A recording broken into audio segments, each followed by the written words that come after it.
Assalamualaikum warahmatullahi wabarakatuh. Halo semuanya, bagaimana kabarnya? Semoga sehat selalu ya teman-teman. Video kali ini saya buat untuk memenuhi ujian tengah semester dari mata kuliah Ekonomi Bisnis Syariah yang diampu oleh Ibu Novidiana Badrut Tamami. Sebelum itu, perkenalkan, saya Uswatun Hasanah, mahasiswa dari program studi agribisnis Fakultas Pertanian Universitas Trunojoyo Madura dengan NIM 19.032.11.00.036. Nah, dalam video ini kita akan membahas 5 poin. Yang pertama adalah tentang perbedaan dari ekonomi konvensional dan juga ekonomi syariah. Yang kedua adalah perbedaan dari musyarakah dan juga mudharabah. Yang ketiga adalah akad wakalah serta hal-hal yang membatalkannya. Yang keempat adalah akad hawalah dan juga hal-hal yang membatalkan. Serta yang kelima adalah contoh praktik musaqah yang belum sesuai dengan syariat Islam. Oke, langsung saja kita menuju pembahasan poin yang pertama, yaitu perbedaan dari ekonomi konvensional dan juga ekonomi syariah. Untuk mengetahui perbedaannya, kita bisa melihat tabel yang sudah ada di slide, di mana di sini sudah ada perbedaan dari ekonomi konvensional dan juga ekonomi syariah yang dilihat dari beberapa aspek. Yang pertama adalah dari pengertiannya sendiri. Untuk ekonomi konvensional dia adalah liberal ataupun kebebasan. Sedangkan untuk ekonomi syariah dia ini berdasarkan prinsip syariat Islam yang adil dan juga seimbang. Untuk yang kedua yaitu tujuannya. Ekonomi konvensional ini orientasinya adalah orientasi dunia dan juga profit oriented. Sedangkan untuk ekonomi syariah dia ini orientasinya adalah dunia akhirat dan juga falah oriented ataupun untuk kesejahteraan umat. Yang ketiga adalah sumber.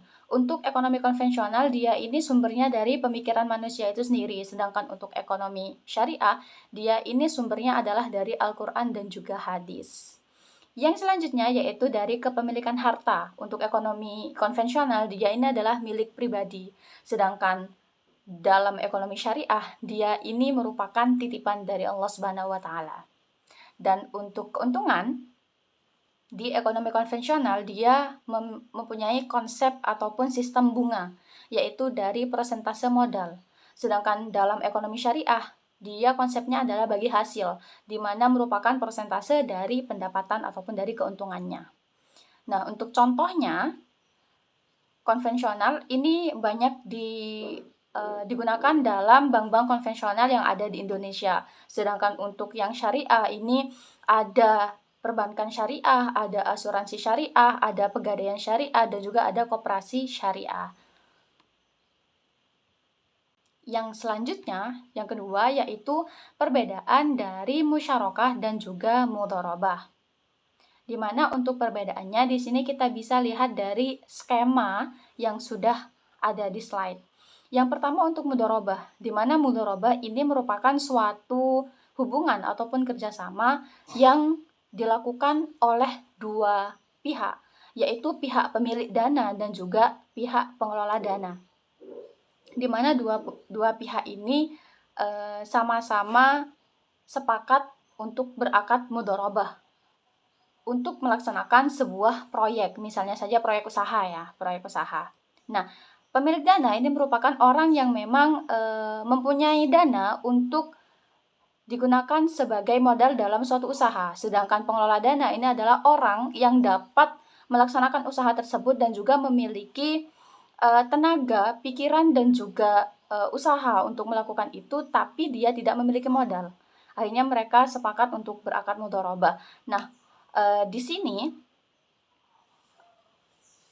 jika akad ataupun jika usaha yang dilaksanakan itu untung, maka untungnya itu akan dibagi sesuai dengan nisbah kesepakatan di awal. Misal berapa persen untuk pemilik dana dan juga berapa persen untuk yang mengelola dana. Tapi jika dia rugi, maka ruginya ini akan ditanggung oleh pemilik dana. Rugi yang dimaksud di sini adalah rugi finansial. Maksudnya modal yang digunakan. Sedangkan untuk pengelola dana ini tidak menanggung kerugian finansial, namun kerugian yang ditanggung adalah kerugian pikiran, kerugian tenaga, dan juga kerugian usaha yang sudah dilakukan. Namun, perlu digarisbawahi kerugian yang terjadi ini sebabnya apa?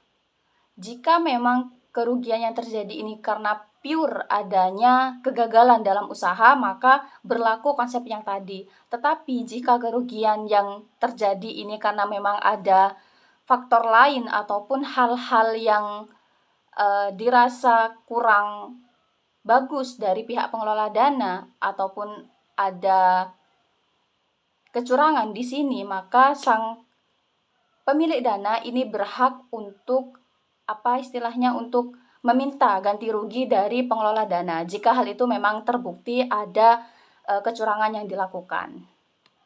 Sedangkan untuk musyarakah di sini sama dilakukan oleh dua orang yang saling sepakat untuk melakukan akad musyarakah, namun bedanya di sini dua orang ini sama-sama menyumbang modal.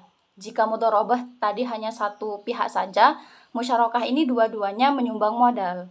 Jadi nanti keuntungannya itu akan dibagi sesuai dengan porsi kontribusi modal ataupun sesuai dengan nisbah. Tentu sesuai dengan kesepakatan di awal yang sudah dilaksanakan oleh kedua belah pihak. Yang ketiga yaitu alur akad wakalah dan juga hal-hal yang membatalkannya. Perlu diketahui sebelumnya bahwasanya wakalah ini merupakan akad pemberian kuasa dari muwakil kepada wakil untuk melakukan perbuatan hukum tertentu.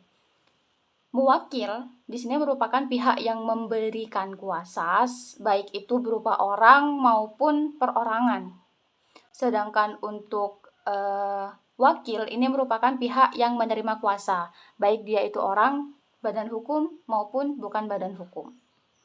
Nah, untuk akad wakalah ini digunakan oleh seseorang apabila dia ini membutuhkan orang lain untuk mengerjakan sesuatu yang tidak dapat dia lakukan sendiri, sehingga dia meminta bantuan dari orang lain untuk melaksanakan hal tersebut. Berikut merupakan skema dari alur wakalah. Jadi di sini ada pemberi kuasa dan juga penerima kuasa yang saling bersepakat untuk melaksanakan akad wakalah, dan di sini penerima kuasa itu akan melaksanakan wakalah yang dimaksud, dan dia akan melaksanakan wakalah yang dimaksud dengan objek yang dikuasakan. Nah, objek yang dikuasakan dalam akad ini biasanya itu adalah perkara-perkara yang mubah serta harus dibenarkan oleh syarak, tidak hal-hal yang dilarang. Misalnya saja jual beli, sewa menyewa, pemindahan hutang, tanggungan, kerjasama usaha, penukaran mata uang, pemberian gaji, akad bagi hasil, bahkan talak dan juga nikah serta perdamaian dan lain sebagainya. Dan untuk objek yang dikuasakan ini tentunya dia harus memiliki identitas yang jelas serta dia merupakan milik sah dari al-muwakil. Nah, untuk hal-hal yang membatalkan wakalah ini ada beberapa. Yang pertama yaitu ketika salah satu pihak yang berwakalah ini wafat ataupun gila. Yang kedua adalah apabila maksud yang terkandung dalam wakalah ini sudah selesai pelaksanaannya ataupun dihentikan maksud dari pekerjaan tersebut. Yang ketiga adalah diputuskannya wakalah tersebut oleh salah satu pihak yang menerima kuasa dan juga berakhir karena hilangnya kekuasaan atau hak pemberi kuasa atas sesuatu objek yang dikuasakan ini sudah hilang kekuasaannya. Yang keempat yaitu dihentikannya aktivitas ataupun pekerjaan yang dimaksud oleh kedua belah pihak. Yang kelima adalah pembatalan akad oleh pemberi kuasa terhadap penerima kuasa, dan ini diketahui oleh penerima kuasa. Dan selanjutnya yaitu penerima kuasa mengundurkan diri dengan sepengetahuan dari pemberi kuasa. Gugurnya hak kepemilikan atas barang bagi pemberi kuasa. Yang keempat yakni hawalah dan juga hal-hal yang membatalkannya. Hawalah dalam bahasa Arab ini bisa dimaknai sebagai pengalihan ataupun pemindahan. Sedangkan dalam istilah fikih, hawalah ini berarti pengalihan penagihan hutang dari orang yang berhutang kepada orang yang menanggung hutang tersebut. Untuk alur ataupun skemanya, teman-teman bisa melihat di slide. Jadi seperti ini alur ataupun skema dari hawalah. Menurut madhab Maliki, Syafi'i, dan juga Hambali, Untuk rukun hawalah ini ada 6, yaitu yang pertama muhil. Muhil ini adalah orang yang berhutang kepada pihak yang haknya dipindahkan. Di sini dimaksud sebagai supplier. Sedangkan yang kedua yaitu muhal, di mana orang yang menerima pemindahan hak pemberi pinjaman yaitu pemilik piutang yang wajib dibayar oleh pihak yang memindahkan utang. Di sini dimaksud adalah nasabah.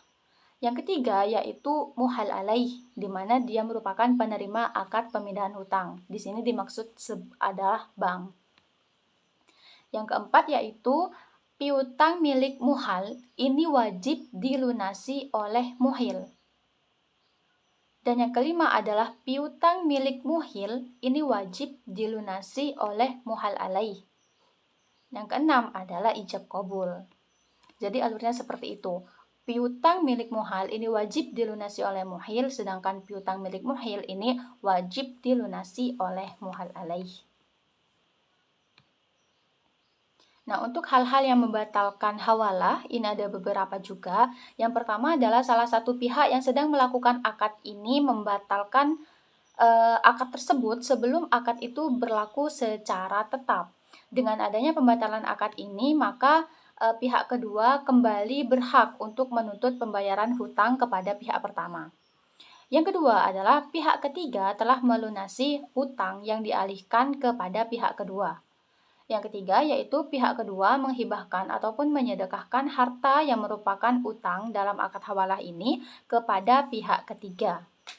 Dan yang keempat yaitu pihak kedua membebaskan pihak ketiga dari kewajibannya untuk membayar hutang yang dialihkan tersebut. Dan yang kelima yaitu pihak kedua wafat, sedangkan pihak ketiga ini merupakan ahli waris yang mewarisi harta pihak tersebut. Dalam hal ini tentu nantinya beban utang dari pihak ketiga ini akan diperhitungkan dalam pembagian waris. Nah, pembahasan yang terakhir ya ini mengenai praktik dari musaqah dalam bidang pertanian, namun ini belum sesuai dengan syariat Islam. Kita akan melihat salah satu contoh yang ada dalam jurnal La Maishir volume 6 nomor 1 tahun 2019 di mana berjudul Implementasi Al-Musaqah terhadap Kesejahteraan Buruh Petik Cengkeh di Desa Kombo Toli-Toli. Nah, implementasi bagi hasil antara pemilik kebun dan juga buruh tani cengkeh di desa Kombo Toli-Toli ini menggunakan kebiasaan dari daerah setempat ataupun hukum adat yang ada di sana. Perjanjiannya hanya dilaksanakan secara lisan dan ini hanya berdasarkan pada dasar kepercayaan. Bentuk perjanjian bagi hasil di sini dikenal dengan istilah bagi dua ataupun 50 dibanding 50. Nah, ukuran yang digunakan untuk mengukur pembagian hasil ini menggunakan timbangan dan juga bekas dari kaleng susu ataupun untuk daerah sana itu biasa disebut dengan istilah cupa. Implementasi bagi hasil buruh tani cengkeh di sini dilihat belum sesuai secara keseluruhan dengan musaqah yang sesuai dengan syariat Islam. Sehingga cara seperti ini biasanya dikatakan sebagai urf atau adat kebiasaan. Nah, urf ini dapat dijadikan sebagai sumber hukum. Urf juga diperbolehkan dalam Islam, namun dengan ketentuan bahwasanya dia ini tidak bertentangan dengan ajaran Islam. Kerjasama yang terjalin antara pemilik kebun dan juga buruh petik cengkeh ini berdampak pada kesejahteraan baik untuk pemilik kebun ataupun untuk buruh petik. Adanya kerjasama ini akan menambah penghasilan dari buruh petik cengkeh sehingga mereka mampu untuk memenuhi kebutuhan sehari-hari baik itu sandang, pangan maupun papan. Dan jika ditinjau berdasarkan konsep kesejahteraan menurut Imam Syatibi, di mana kesejahteraan ini harus dilihat dari terpenuhinya kebutuhan daruriyah.